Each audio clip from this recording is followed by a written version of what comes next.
All right, we're back. I feel like this is the moment you guys have been waiting for. I see you guys in the chat going nuts. Literally for the last hour, you guys have been going crazy for this artist, and he is finally here. Eric Nam is a multifaceted Atlanta-born Korean-American artist who's one of the most recognizable celebrities in Asia and one of the most extensively touring solo Asian acts in the world. Chat, please give it up for Eric Nam. Oh my gosh, hey everybody. Listen, they are literally being like, Are they literally like freaking out? They're freaking That's incredible. out. Also, thank you for that warm introduction. It was so My pleasant, pleasure. overly indulgent, and I thoroughly enjoyed it. Thank Listen, you. when you're this accomplished, it's just like, what else can we say? No, stop it. Keep going. Right, exactly. It's like, Thank you so say much. Say more. Yes. So Vanessa. Eric, we're super excited to have you here today, obviously. Excited to be here. And our chat is excited to have you here. But for those who aren't familiar with you, who Yeah. live under a rock, Yeah. talk to us a little bit about your origins. How did your love for Yeah. music come about? My love for music. I think I was always singing. I always loved music, and my parents told me when I was like 2 or 3. You children probably don't know this, but there are things called cassette tapes. Really? Yes. Never heard of and, and it's literally a little box thing and has tape in it, and it plays music off that tape. For some people, it's a foreign concept. It's it's an mean, antiquity. It's probably in a museum somewhere. Right. But my parents said I would memorize the tape from beginning to end. And I Really? would sing it through and through over and over. And that's probably where I started to sing, and then I played the piano and the cello, which I can no longer play. either one? It's like very bad. Okay. You know, Okay. I could hit things on it, but like, yeah, nobody wants to hear that. I don't want to subject myself to that. And then I didn't think I would become a singer, but life happened, and I Yeah. ended up on a TV show in Korea doing like the Korean version of like American Idol or The Voice. Yeah. And then I became a singer-songwriter person. Crazy. Do you remember what tape that was that you'd go around the house singing? It was like Korean nursery rhymes, like that's sweet. I love children's that. songs that I don't know. Like Mary Had a Little Lamb in Korean, whatever the equivalent is. Yeah. So you did skip something though, because I What did I know you were skip? part of the Atlanta Boy Choir. Oh, I was. I didn't even remember what was that. Like you're like it was so missable that I just it went over my head. What was that like for you though? I'm gonna be very honest. That's I did fine. not enjoy going to the Atlanta Boy Choir. Okay. I think it was a thing where my mom was like, "We're gonna start building your college resume now," and I was like, "I'm in 4th grade." She's like, "It's gonna happen." But it was like 2 or 3 times a week we would drive, like, bless my mother and my younger brothers, Yeah. like an hour into like somewhere downtown Atlanta, Mm-hmm. and we would rehearse choir pieces for 3 hours. Wow. And on Saturday mornings. Wow. So no breaks. No breaks. And I didn't Wow. even know, I don't even know, like, and the director, a very accomplished man, I think he was knighted by the Queen. Oh, And, that's like, incredible. This is a Grammy Award winning choir. Wow. Right? So right up Not- there with Eric Nam, basically. Yeah, pretty much. Yeah. I mean, they really, yeah, Grammy what? No. But we did that for like 2 years, and then we got to go on tour in Italy. So we did Rome, Oh, that's Venice, incredible. Assisi. So I think I was too young to really appreciate it, though. Yeah. You're what, 12? Right. And we were always wearing like red gowns, walking around. That sounds really hot. It was really hot, and Yeah. people would like take photos with us everywhere on the street. But it was cool, memorable, but like it wasn't the type of music that I would sing today. Yeah. Do you feel like it kind of prepared you for what fame was bringing? No, it was so like, I was one of like, I don't know, 40, 50 kids okay. in the choir. So I did have a solo though. Okay. Yeah, I did have a solo. And there were some kids who were jealous. It's fine. But I don't I'm sure they're still jealous to this day. Truly. So I know that in 2012, when you were on that show that was like the talent equivalent to like America's Got Talent or like. like American Idol, The Voice, and Yeah. all that kind of stuff. Yeah. So you were kind of thrown into the K-pop machine. What was that like? Were you ready for it? No, I was not ready for it, and I could barely speak Korean, and so they were like, the writers were like, "Oh, this is cute. You look really stupid." Like, that's like if I was a writer or producer, I'm like, "This is gold." Like he doesn't know what we're saying to him. Right, exactly. He can sing, but he has no idea what's going on. Yeah. That's kind of how I felt, and it was long. It was like a 9-month process, Mm-hmm. and during that 9 month, the the network went on strike as well. Oh, So we wow. were pretty much like in limbo for like a month and a half doing nothing. So it was Crazy. like a weird first introduction into K-pop, but it was fascinating because I was immediately on TV. Immediately people knew who I was. Yeah. And it really just kickstarted my career. So it's very thankful for it, very grateful for it, but it was a lot to take in. Right. How'd you learn Korean? Was there like a moment where you're just like, okay, I'm tired of everyone talking around me and I don't know what the heck they're saying, so I have to learn. Yeah, I mean, it was, I think my parents had always spoken it to me growing up, but it was very like simple. Like Yeah. my Korean was like, I don't want to study. I'm hungry. Please let me sleep in. Like the basics, Yep. right? The basics to get by. Exactly. Yeah.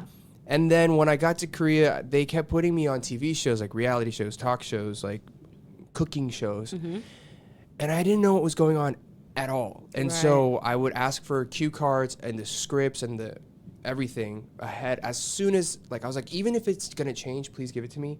And I would just study vocabulary words that were in the scripts, like things that I would never say in a normal basis, like economy. Yeah. Or finance. I'm like, I don't know what this is. Right. So I would pick up words by looking at scripts and like practicing the scripts. I love that. essentially. Wow, you were like committed. I was living there, so Yeah. you got when in Rome, when in Exactly. Korea, you Literally. gotta live by the rules. Yeah. For sure. Did you like what were the challenges of basically trying to connect with an audience that obviously culturally you could connect with, but linguistically it was a little bit more of a struggle? What was that like? Yeah. It was. I mean, I think it was. I was always cautious because I know, like, I made mistakes like live on radio or on TV where I thought I was asked something and I was not, and I answered the wrong way, and people were Yeah. like, "What is wrong with you?" And I was like, I thought that was the answer. So I found myself being very anxious a lot. Like I was always anxious, and that I think had like a subconscious mental toll on me. Yeah. But I would say it took years for me to get to a place where I wasn't like shaking before I went live. For sure. But that was like I was live like almost every day. So it was wow. like really scary. Yeah. It was like every day I was like, oh my God, I'm going to mess up. But I think the thing that I'm very grateful for is that my fans and people who knew me, they were like, oh, well, he's American. He's from the States. Right. Let's be very understanding and forgiving Yeah. of anything that he says wrong or does wrong. And I think there was a lot of grace there, Love which that. I appreciated. For sure. Yeah. For sure. So, of course, you grew up in Atlanta, right? Yeah. Born in Atlanta, grew up in Atlanta. Do you feel like, first and foremost, what did you listen to growing up? Because I'm curious to know whether you were influenced by any of the music that Atlanta's known for. So, obviously, like the Yes. gospel and the crunk and the hip hop and all of the Yeah. above, R&B. Yeah, no, I mean, definitely. I think when I was in school, it was the heyday, the prime time of Atlanta music, you know? Usher, Yeah. Yang Twins, Lil Jon, Yes. T.I., like Luda. Like all those people were like just making hit after hit after hit. So it was really cool to be there. I also met Ciara at a burrito joint. Awesome. What? And it's like, what's your first celebrity signing? It was like Ciara at a burrito joint. It was after soccer practice in high school. I went to go grab a taco or something. And You're she was always there. grabbing tacos and burritos, I feel I'm like. always I heard eating. about the Khalid thing. Oh, yeah. Wasn't that like a taco run? Yeah, that was taco run. That was his choice. Okay, fair enough. He was Fair like, we're enough. going to get tacos. I was like, I'm down. Let's go. But I seemingly, maybe I should get tacos more often. I think so. Whenever I do, there's something that's happening. I don't mind it. I But don't tell me hate about it. the Ciara meeting. So it was after soccer practice. There's a burrito taco joint right down the street. So I went there, and I walk in, and it was literally just the two of us, like as clients at this burrito joint, and everybody working there was like, "Is it her? Is it her? It's gotta be her." Crazy. She had these glasses on, and I was like, it has to be her. She's like, it has to be her. And so after she got her burrito, she walks outside, and I was like, I'm really sorry. Can I get a photo? Did she take one? She did. Oh wow, I could see that though. That She feels did. very Ciara-esque. She was very nice, like the nicest person. And I was like, 1, 2 step, what's up? Have you ever seen her since? I have not. What? But I hope one day our paths will cross and Yeah. I'll be like, do you remember? You must remember me. The little Asian guy. But if you're watching this, she's not. Thank you for being such a pleasant person and being nice. You did not have to be, but you were, and I appreciate it. That's hilarious. So, okay, so we know that you listened to some of the Atlanta sounds. So how did K-pop seep its way into your life? Was it kind of like your parents playing it in the house, or? We have to shout out Usher, by the way. I feel like I left him out. But it was like, now I'm going to date myself again. All now, good. we talked about cassette tapes. We got to talk about VHS. Whoa. Right? Another acronym. There was this thing called Blockbuster. Okay, before Netflix, before Amazon Prime, all these things, there were physical tapes this big. Literally. That you have to pop in and watch. And sometimes And the hope tape, it works. And hope because if it's scratched, it's not going to work. Exactly. And then after you watch, you have to rewind it. Be kind, rewind, and then return it. It's a big process. But anyways, my parents, there was a local Korean version of that. So all the TV shows in Korea, they would ship a tape over, and we would go get like the drama and the talk show or whatever. Yes. I would always ask for the music show because Korea has like weekly music, like daily music performance shows. Yeah. And the treat would be I would get one of those, and each tape had 2 episodes on it. And I would watch and listen to people who look like me singing in Korean, I love that. killing it. Yeah. And that was my first like, oh, wow, this is like really cool. And they're like really good. And that's when I started to get interested into K-pop. And then I was like, it's hard to get. It's not the internet. Yeah. So I kind of fell out of it. But then when the internet started to do, YouTube did its thing, all those Exactly. things, I was like, oh, it's interesting. Yeah, you find a way to kind of get back to that root. Exactly. I guess. So I know that at one point you were in corporate America. When you were working in that kind of space, did you do music kind of like after work, or like how'd you find time to do it? Yeah, so this is kind of embarrassing. So I was supposed to work, I interned at Deloitte Consulting doing strategy, and it was like the hours were ridiculous. Yeah. It was like I was traveling and working all the time. But I just wanted to do music, and so every once in a while when I travel, I'd carry like a little mic, and I plug it into my computer, and I do a cover. Oh, that's awesome. And this would be at like midnight after I'm off work early for some reason. Burning the midnight oil. Yeah, Yep. but I was like, this is my stress release. Like, Yeah. I just want to do it. And that was like the only time. So like I would be doing YouTube, and it would go from like my parents' basement, then to my college dorm, and then all of a sudden I'm in like hotel rooms on the road where Yeah. I'm doing like a couple covers. And so that's how I kind of say Crazy. Oh my God, you were so dedicated. I feel like that's a common theme that we're seeing, like this dedication throughout your life, whether it was intentional or not, honestly. That's the crazy. I don't think it was intentional, and that's why I was like, it's embarrassing because had it been intentional, I should have like definitely put more effort into it. That's hilarious. So I know you're newly an independent artist. Yes. How's that going? It's a lot. How's it compare, It's though? a lot. I mean, honestly, being signed and being independent, it's a lot regardless. I Yeah. think Yeah. the difference in being independent is like, I feel a certain sense of freedom.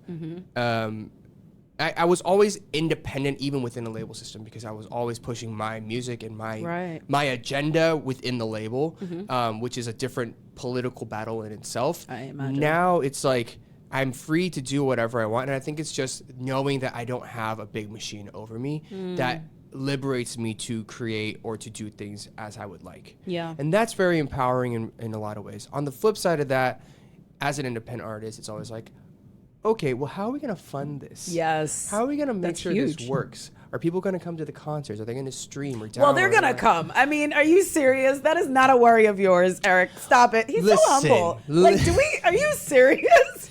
Listen, I'm very, very, thank you all for coming to the shows. I'm doing 51, probably more cities in 2022. I'm playing Terminal 5 in New York Incredible. on February 22nd, 2022, Yes. which is 22222. So What? you should commemorate it by coming to my show. Incredible. But before we went on sale, I was like, is this going to work? Because it was pandemic, I hadn't put out music in a long time, hadn't seen people in a long time, and I didn't know if people were ready to go.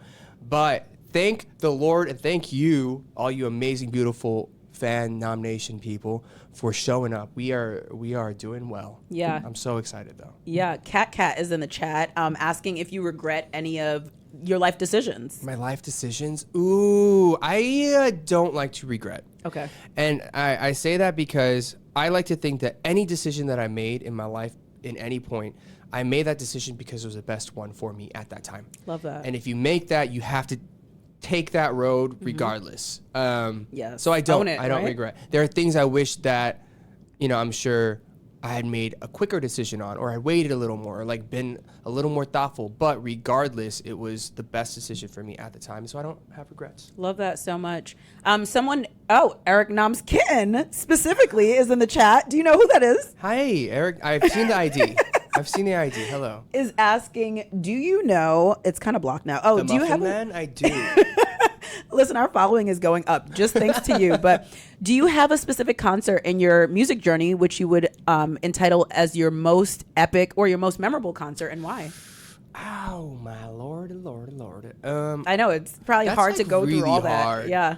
I think I have two that stick out. Like, I don't have a most anything, but last year, right before the pandemic, I played the Tabernacle in Atlanta, which is my hometown. Yeah. Is that extra pressure for you? A little bit, but more than that, it was really cool. It was like a full circle moment because that was the first venue that I saw my first concert at. Saw John Legend. That's special. With Robin Thicke opening in high school at the Tabernacle. So dope. And then I went and played that venue, and it was super cool to be able to do that. Yeah. So probably one of the cooler concert memories I have. And then the other one would be like Mexico City because it was just like all my shows are pretty wild, but Mexico City was like intense on another level. And by the way, its altitude is pretty high, so you're like gasping for air as you're like, oh, why is this so hard? It was fine yesterday, but I have to sing this That's song. intense. How do you get through that in the moment? You just tell yourself you're not going to pass out. Yeah, like mind over matter. Yes. Crazy. That's nuts. That is crazy. So I know you're gearing up to release your sophomore album that's completely all English. Yes. There and Back Again. Yeah. Talk to me about the title. What's the story behind that? So There and Back Again is, I don't remember where I think I was in an Uber or something, and I was thinking about what am I going to call this thing? Like I have no idea, but that phrase just kind of popped into my head, and when I do that, I try to like imbue meaning or like try to make sense of what's going through my head.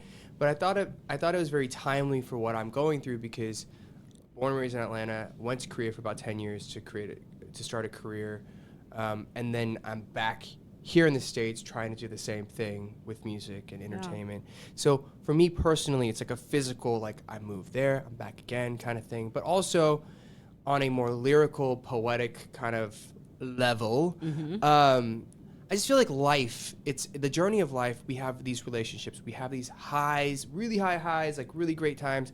We have really low lows, and that's something that everybody can relate to, and that's what makes us human. And so to me, the songs on the album, the story of the album, it's all about the emotions that we all feel as people, and it takes us on a journey of really great highs and really low lows. And I think that's like the underlying undertone of kind of where I'm coming from with that. So relatable. I love that. I feel like that's so key when it comes to connecting with your fans, essentially. Why'd you decide to go the route of all English?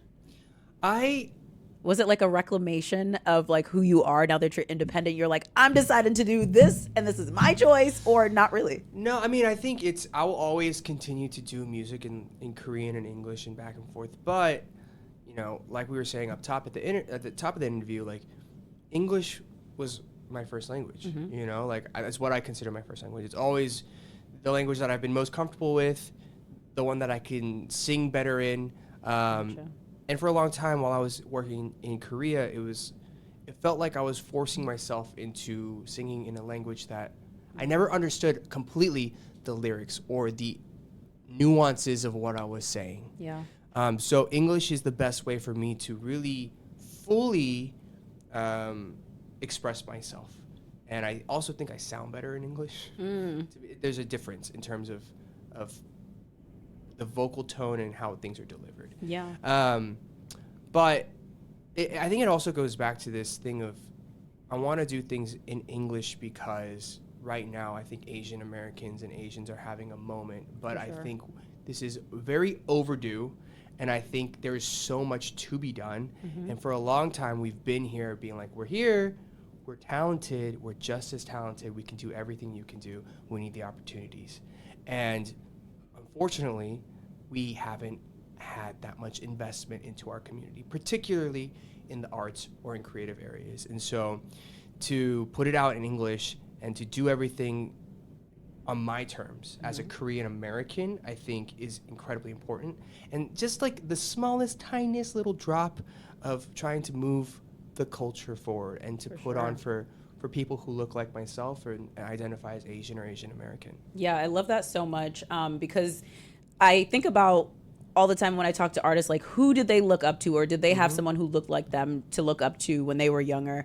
I'm curious about that for you, but then also you are that person for someone, for so many like little boys and girls right now.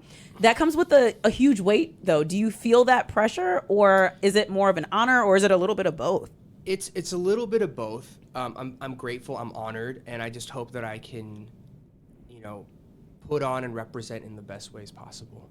I don't feel like too much pressure though, just because people are always like, do you realize like all these things you're doing? It's like, I don't know, I feel like I'm always like wondering what am I gonna eat next? Like when am I gonna get my next taco? Like that's kind of, it's not, it just so happens that what I'm doing is something that I care so deeply about. Sure. Yep. But it is very, very, I don't want to say rewarding because that's not the right word. It adds so much more value to what I'm doing when I hear, a parent or a young kid who says, thank you for what you do because I feel like I can try it or my kids can try it. So good. And that opening those doors is incredibly important because growing up, again, I didn't see people who look like me doing what I'm doing today. Yeah. And I just wish that I had somebody where I was like, I can be just like him or her, and watch me try. Yeah. And we didn't have it, but that's why there's myself and a great number of peers and colleagues in For the sure, industry that we're all trying to do. Trailblazers, Yeah. for sure. So Jen Hild in the chat is asking what the most complicated thing was about creating your album. The most complicated thing, oh Lord, everything. Did you work on it during the pandemic or was it pre-pandemic? It was during the pandemic. Okay. We started probably writing February, March. Oh, wow. But this was also like the longest time I've ever spent on an album. Gotcha. Which is not, like for most artists, it's like, wow, that's like really short. But in K-pop hours, it's like a lifetime. Yeah. Like K-pop groups will put out 4 albums in a year and Right. it's like no problem. For me, this was probably the longest I spent on an album. The most complicated thing I think was trying to figure out the sound and also how we were going to deliver what I wanted to deliver. And it's a lot of introspection. It's a lot of time to just like, I have to spend by myself. Yeah. But being, while we were in a pandemic, I was incredibly busy doing a lot of other things.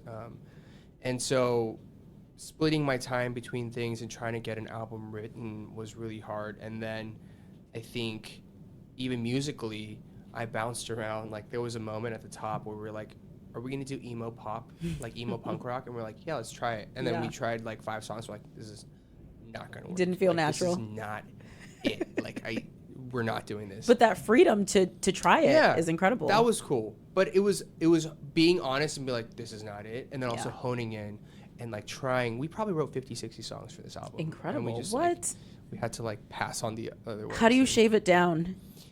I just send it out to like all my friends and like people, and they're like, oh, I like this one, I don't like this one, and then we just kind of keep doing that. And then there are ones that stick with me where I'm like, that's a good one. Mm-hmm. Others that I'm just like, it's a little forgettable, or I just honestly forget about it. Yeah. It's like a natural selection process that kind of happens. But outside of the music part, then it comes to like the music video, the photo, and the packaging and the physical album which you're working on, like all these different pieces. And then there's like the legal line of the album and like the distribution. There's like so many different parts that go into it that typically a label will just be like, we have all this set up, you're fine. It's like now literally working through every single piece. And so it's a new process.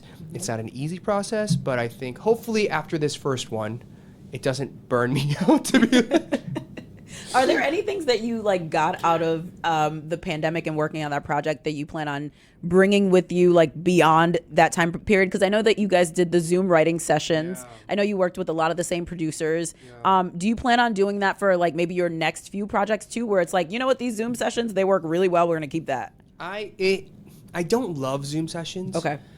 I also don't love Zoom meetings. I appreciate them, and I like that they make us very efficient, and they make us.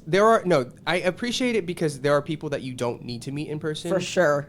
And it's like, oh, let's just talk about Zoom. Yep. And it's so normal now. It doesn't seem rude anymore. It's not me passing. It's like, this is much more efficient. Right. But there are meetings, especially for creative, that when you're in a room together and you are in a vibe together, it just really enhances what you're able to create. And that's why, on a creative perspective, I don't love Zoom. Having said that, Any Other Way was written on Zoom. Okay. Wow. And I think that's like the one song from this album that we were like, this is a Zoom song, and I'm cool with it. Everything else, we were like in person, in a room for hours, just like feeding off each other's energy. Yeah. Which I think is incredibly important. So I think when I'm on the road, if I'm on tour, like, yeah, probably try Zoom sessions. But otherwise, on a creative level, I don't think so. Okay. Business meetings, if y'all want to cut checks and we want to talk business, go ahead, let's Zoom it up. Right, But exactly. If you want to make art, it real easy. Yeah. If you want to make art, we'll do that in person. Yeah. Someone in the chat, or tons of people, they're going nuts off of Any Other Way. But the lead singles Don't Know You Anymore. And I want you to kind of give us the tea on that song, because I feel like I can really hear the passion. And I'm like, who is he talking about in this song? I feel like it's very personal. Oh my gosh. I can't tell you who it is. Okay. Because this person will definitely somehow hear about it, or probably, like, Fair enough. honestly, probably knows. Like, but I was in like, I had like a big fight, and I was just like, I was like, when you have a massive fight, and I don't have fights very often. So for me to have a fight, it's a big deal. For sure. And I hate confrontation, and it's a massive deal. But it was literally, I think, like the day after I had like a session, and they're like, "What do you want to write about?" I was like, "Well, everybody buckle in, because I got a story for you."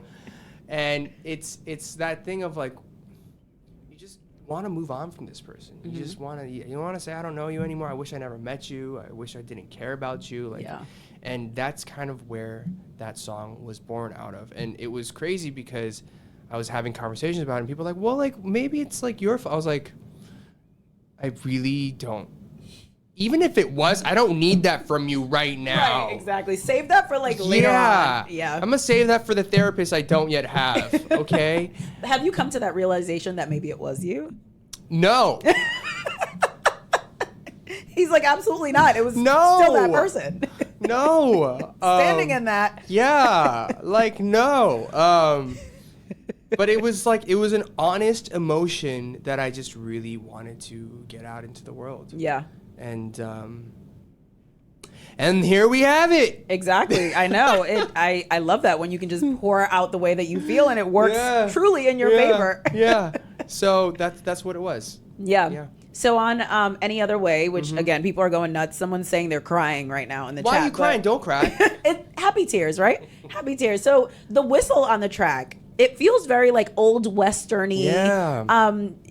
Was that music that you listened to coming up, or was it? Where did the whistle come from? Was that a mistake? Was it on purpose? I love it personally. It was a Zoom session, right? Okay. So it was a Zoom session. We had the writers in the Zoom.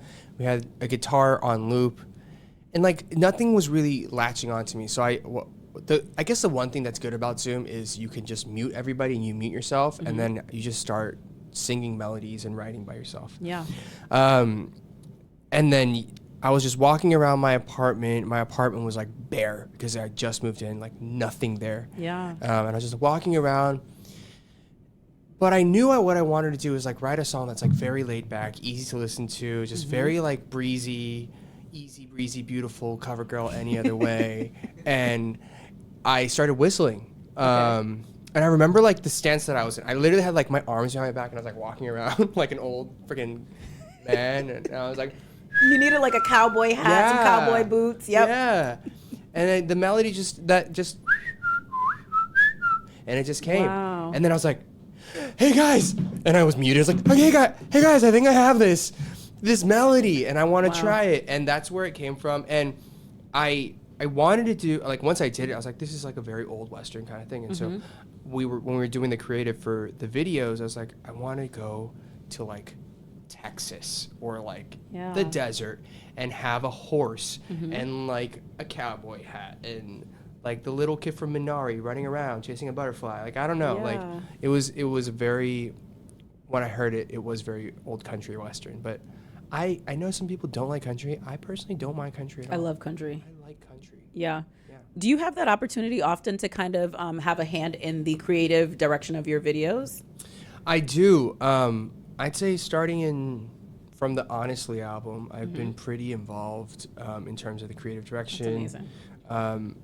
Which is cool. I mean, it's sometimes I'm just like, can you just do this? Like, can you just, sir, creative director, just do it. But I think any project should be collaborative, and it should have, thoughts and ideas and whatever from everybody involved. So, yeah. Yeah, love that so much. So the song is very much about self-love.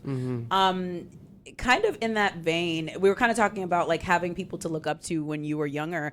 Does it surprise you that there's so much K-pop representation nowadays? Like, could you ever have imagined this day would come? Oh, man. And I'm sure there's still so much work to be done. There is so much work to be done, but I think it's really cool, and it's wild because I think even like 4 years ago, 3-4 years ago, before BTS literally took over the entire world. Yeah. People were like, we're scared like K-pop's dying. And that was like a big conversation that a lot of industry people were having. I was like, well, I mean, we'll see. Like, I think, there's still potential, but we need more really interesting acts with something that I was like, anytime, I think any industry, it's made better by competition and like people trying to outdo one another in creative ways. Yeah. But I did not expect that, K-pop would literally be everywhere. Yeah. In the capacity that it is today. Yeah. Which I think is so cool. But there is more work to be done. I think the other thing that I was having a conversation about this last night, it's like, I'm from K-pop, and some consider me a K-pop artist, some consider me just a pop singer. I really don't have a preference, however you prefer, go for it. But this was a very interesting observation somebody made, is like, there needs to also be some sort of delineation between K-pop artist and Asian American artist. And there is seemingly where it's like, oh, well, we have K-pop, so we have diversity.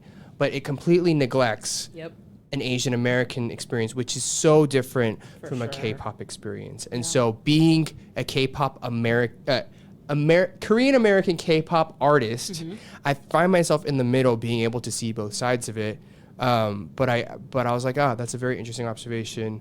I want K-pop to keep going, but and killing it. But I also want this other, I'll say underrepresented pocket of Asian American artists to really, develop. And it's slowly happening, but we need all the visibility and support we can get. Sure, for sure.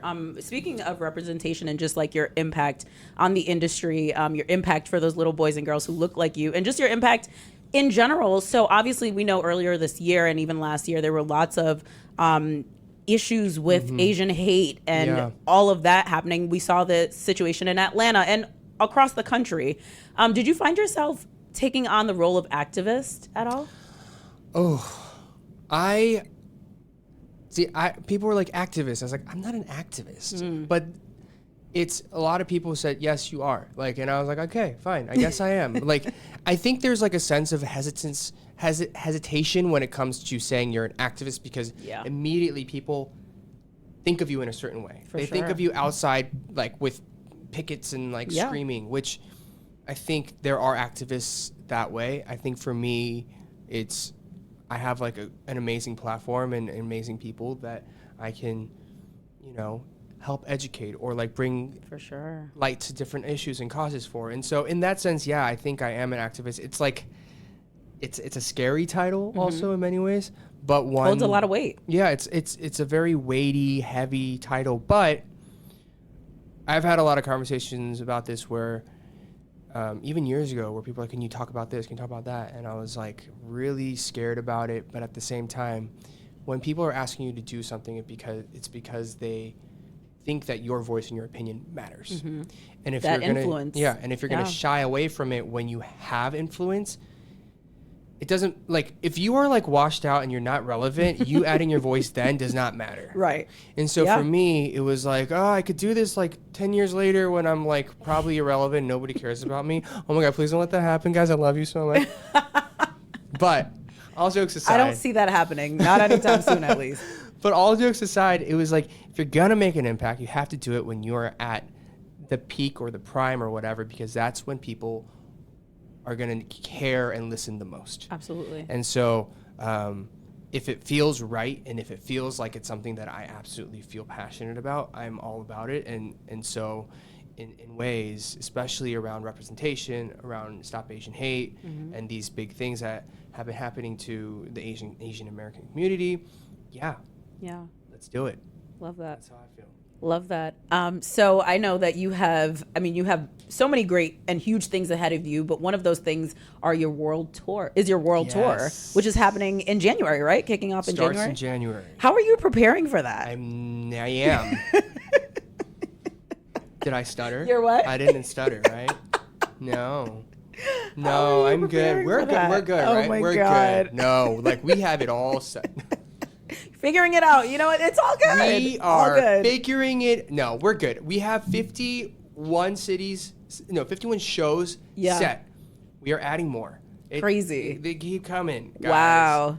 Guys and girls and everybody there, it keeps coming. So it's exciting because for I think all of the shows, barring anything crazy happens, any COVID things, we should have, my dancers, we should have a band, we should have a lot of cool things, and it's the first time I'm doing like a live band tour. Wow. That's sick. Yeah, I mean, we've grown to a point where I'm like, okay, I'm not going to go into bankruptcy by doing this because it takes a lot to take a band. You're taking instrumentalists and artists and sessionists, but you're also bringing on like all these engineers who have to work with them and me to make sure it sounds good. And I didn't even realize that. I was like, oh, just plug your guitar in, it's fine. Like, no. Right. We need it in here, we need it up front, like all these different things. So that's what we're in the process of like nailing in. We're almost there, and then we start rehearsals in a few weeks. Amazing. And it's gonna be fun. How do you prepare your voice and your body for what it's about to go through?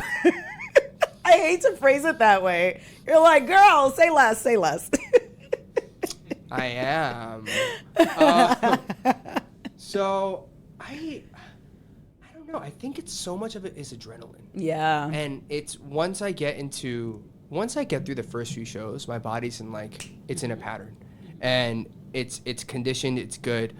Before tour, it's just trying to stay healthy, eat well, and then just make sure that I take care of my voice. I think that what I've always had an issue with is I over-sing during rehearsals. Really? So by the time I get to the show, I'm like, oh my gosh, guys, I practiced really hard. It's like studying for your SATs really hard and you miss the SATs. Exactly. You oversleep. Yeah, Yep. my brother did that, yes. Mom loved that. Wow. Yeah, wow, like, woo. So it's trying to find that fine balance. And then once I'm in it, it's just making sure that I sleep a lot, that I hydrate a lot, and that I get massages. That's real. It's that's a real part of thing. self-care. I think that's the biggest thing. It's because the hardest thing on tour for me, it's not physical, it's mental. Yeah. It is the anxiety of potentially getting sick or not being able to sing or having a bad night's rest that will throw me off. Yeah. And so it can seem crazy, but I'm just like, everywhere I go, I need a humidifier. Please, everybody, don't touch me. Even before COVID, I was like, don't come near me. I bet. I'm not drinking with you, nothing. Yeah. So it's outside of the shows themselves, it's a very boring, mundane months of just That's me so being funny. very calm. Yeah. So we talked earlier about artists that you love. The Ciara incident. We talked about you listening to Luda, Usher, all of the above. We also just talked about BTS and their impact on the K-pop scene. Can you kind of give us some insight if you could collaborate with anyone right now in the industry? Who would it be? Sheesh. Maybe top 3. Oh my every time this answer, like, here's the thing. Every time I get this question, I'm like, oh my God, this is the video. This is the chance that this person's going to see it. And like, Eric, we're going to make a song. It's not going to happen. This okay? is going to be it. But this is going to be it. We're speaking it into existence. Yes, we're manifesting. Exactly. We're manifesting. Let me think. Oh my gosh. Someone's saying Bruno Mars. Throw it in the chat, guys. Bruno Mars, absolutely legend. I don't think there is a performer like Bruno Mars in the world right now. Yeah. He is Bruno Mars or Silk Sonic. We could do Yes. Silk 2 for 1 special. Yeah, Yep. there we go. Harry Styles. Yes. I think I love his last album, all of his albums, but also his fashion. Yes, I could see you guys vibing together perfectly. Impeccable. Yes. You know, we could trade some clothes. You can whatever you want. We could figure it out. And then Adele. Why Yes. not? Why not? Oh She's my incredible. God. Yeah. I know these are very lofty goals, but I believe For you? No. believe- Lofty? No. It feels very feasible for an Eric Knob. Like, All right. She said it, not me. But I appreciate it. You've been awesome. I could talk to you literally all day, but I won't do that because I know you have a stunning performance awaiting our audience. So Yeah. should you get to that? Yeah, I'm gonna get over there. I'm nervous though because I haven't. Good nerves though. It's, Nervous is healthy. Well, you know what? I think I'm off the edge because we've had such a good conversation. First of all, thank you so much for being such My pleasure. a lovely host. Thank you. An interviewer. But yeah, I haven't done I Don't Know You Anymore or Any Other Way on like a track before. It's always been like an acoustic What? version. Yeah. Or so it'll be fine. It's gonna be great. It's gonna be great. You have literally nothing to worry about. Do you want to see our chat going nuts? Like literally. Thank you guys. I mean, like, I love it's been moving the this whole time. encouragement. I love Like- the encouragement. Thank you guys. All right. Well, I'm gonna do that. Happy holidays, everybody. Thank you so much. Thank you. And I hope to see you guys on tour. And I have to tell you, this is the most important thing. My album, There and Back Again, Yes. drops January 7th with 7 ridiculous songs. Just mind-blowing. Yep. And the main single for the album is called Lost on Me. And that is about when you break up or you lose somebody. And it's not a bitter thing. It's like, it was tough, but everything that we went through has like a positive impact on me. So your love, your words, they weren't lost on me. And that's what it is. So please Good. pre-save it, download it. There's a physical coming. You can order that. And I'll see you on tour, guys. Yes, stick around for his performance. It's gonna be so good. Cheering you on. Thank you. I'm probably gonna sneak in to Please kind of. do. Well, come on set. We can Yeah. just, Yeah. we'll figure it out. Yeah. All right. So right after this, we're gonna see Eric in the studio.